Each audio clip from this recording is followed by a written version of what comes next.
সকালে উঠতে গেছি সজনা ফুল আনতাম, সাজনা ফুল এটা সজনা ফুল গেছি। পাড়ার ফুড়িরা যতটা আছে সকলে মিল্লা তোলা শুরু করছে, আর আমি পাইছি কয়টাই, আর পাইলাম না। গাছ ভর্তি ফুল, গাছের নিচে আর পড়ে না, কেউ ফায়রেও না।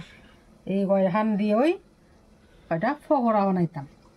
এই ফুলগুলো এনে এখন জল দিয়া ভালো করে ধুয়ে আলুম দিয়া দিতেছি কড়াইয়ের মধ্যে সাদা তেল।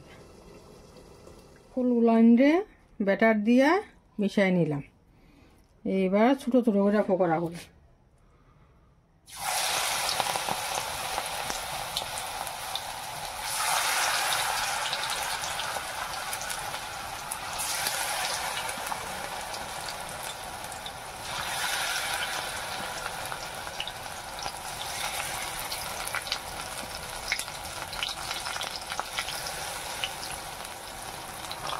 এবার এইগুলো উল্টায় দিতেছি।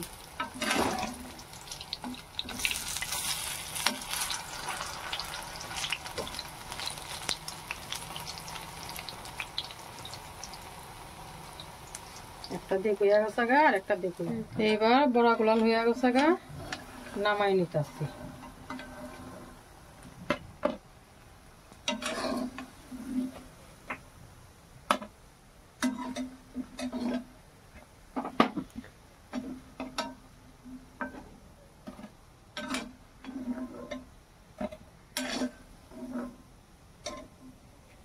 গরম গরম ভাতের সঙ্গে সজনা ফুলের পকোড়া।